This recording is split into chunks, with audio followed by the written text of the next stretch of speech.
Describe the physical appearance of jazz player. ಇದನ್ನ 5 to 6 sentence ಅಲ್ಲಿ ಕೇಳಿದ್ದಾರೆ ಮಕ್ಕಳೇ. ಓಕೆನಾ? So this question is from the question paper April 2016, April 2016, June 2016 ಮತ್ತು March 2023. ಈ 3 ಕ್ವಶನ್ ಪೇಪರ್ ಅಲ್ಲಿ ಬಂದಿರುವಂತ ಪ್ರಶ್ನೆ ಇದು. ಸೊ ಇಲ್ಲಿ ಜಾಸ್ ಪ್ಲೇಯರ್ ಫೋಟೋ ಕೂಡ ನಾನು ಹಾಕಿದ್ದೀನಿ. So his characteristics we will discuss now. The jazz player was like an ancient mariner. Ancient mariner ಅನ್ನುವಂಥದ್ದು ಒಂದು ancient mariner ಬುಕ್ ಅಲ್ಲಿ ಬರ್ದಿರುವಂತಹ ಕ್ಯಾರೆಕ್ಟರ್ ಇದು ಮಕ್ಕಳೇ. Okay, so the poem The Rime of the Ancient Mariner by Samuel Coleridge. Samuel Coleridge ಅವರು rime of the ancient mariner ಅಂತ ಅನ್ನುವಂತಹ book ಅಲ್ಲಿ ಬಂದಿರುವಂತಹ character ancient mariner. So jazz player ನನ್ನ ಏನ್ಷಿಯಂಟ್ ಮರೀನರ್ಗೆ ಇಲ್ಲಿ ಕವಿ ಹೋಲಿಸ್ತಾ ಇದ್ದಾರೆ.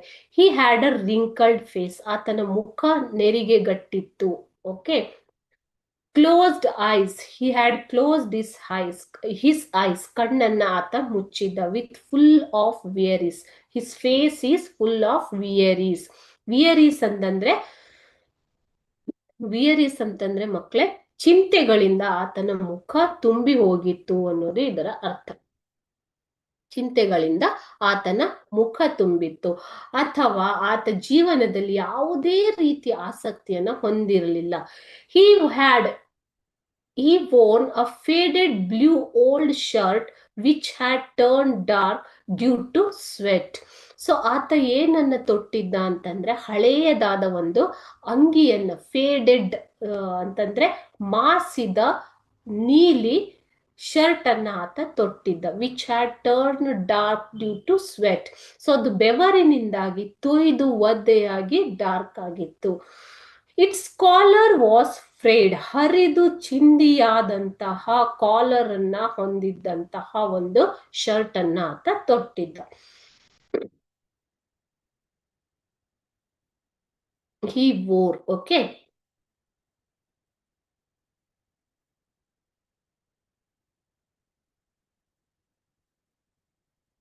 he wore an old undone necktie. ಹಳೆಯದಾದಂತಹ ಸರಿಯಾಗಿ ಕಟ್ಟಿಲ್ಲದಂತಹ ನೆಕ್ಟೈ ಅನ್ನ ಆತ ತೊಟ್ಟಿದ್ದ. and an old jacket held his sagging stomach. So ಹಳೆಯದಾದಂತಹ ಒಂದು ಕೋಟ್ ಅನ್ನ ತೊಟ್ಟಿದ್ದ ಆತ. ಅದು ಆತನ ನೇತಾಡುವ ಅಥವಾ ಜೋತಾಡುವ ಹೊಟ್ಟೆಯನ್ನ ಕಷ್ಟಪಟ್ಟು ಪ್ರಯಾಸ ಪಟ್ಟು ಹಿಡಿದುಕೊಂಡಿತ್ತು ಅಂತ ಅರ್ಥ ಇದ್ರಲ್ಲಿ. ಓಕೆ, ಅಂದ್ರೆ it was not enough to wear. ಅಂದ್ರೆ ಆತ ತೊಡಲು ಕೂಡ ಆತನ ಹತ್ತಿರ ಒಂದು ಸರಿಯಾದ ಡ್ರೆಸ್ ಇರಲಿಲ್ಲ. He was a poor guy. Okay, then he had a run down shoe. ಆತಂದು ತುಂಬಾ ಸವೆದು ಹೋಗಿತ್ತು, ಸವಕಳಿಯಾದಂತಹ ಶೂ ಅನ್ನ ಆತ ತೊಟ್ಟಿದ್ದ. With paper in them. ಅದರೊಳಗೆ ಪೇಪರ್ ಅನ್ನ ತುಂಬಿಸಿಕೊಂಡು. ಯಾಕೆ ಅಂತಂದ್ರೆ ಶೂ ಸವೆದು ಹೋದಾಗ ಅದರ ಸೋಲ್ ಹರಿದು ಹೋಗುತ್ತೆ ಅಲ್ವಾ? ಸೊ ಅದನ್ನ ಮುಚ್ಚುವುದರ ಸಲುವಾಗಿ ಆತ ಅದರ ಒಳಗೆ ಪೇಪರ್ ಅನ್ನ ತುಂಬಿಸಿದ್ದ. His unshaven face showed pain. ಆತನ ಕ್ಷೌರ ಮಾಡದೇ ಇರುವಂತಹ ಒರಟು ಮುಖವು ನೋವನ್ನ ತೋರಿಸ್ತಾ ಇತ್ತು. ಆತ ಜೀವನದಲ್ಲಿ ತಿಂದಿರುವಂತಹ ನೋವುಗಳನ್ನ ತೋರಿಸ್ತಾ ಇತ್ತು ಮಕ್ಕಳೇ. Across his chest was an old Alto saxophone. ನೋಡಿ, ಇದು ಸ್ಯಾಕ್ಸೋಫೋನ್. ಸೊ ಆತ ತನ್ನ ಎದೆಯ ಭಾಗದಲ್ಲಿ ಅಡ್ಡಲಾಗಿ ಸ್ಯಾಕ್ಸೋಫೋನ್ ಅನ್ನ ತೊಟ್ಟಿದ್ದ. He felt he had a message for the people of the world. So ಆತ ಹೇಗೆ ತೋರ್ತಾ ಇದ್ದ ಅಂತಂದ್ರೆ ಜಗತ್ತಿಗಾಗಿ ತಾನು ಒಂದು ಸಂದೇಶವನ್ನ ತಂದ ಹಾಗೆ ತೋರ್ತಿದ್ದ. ಇದು ಆತನ ಫಿಸಿಕಲ್ ಅಪಿಯರೆನ್ಸ್.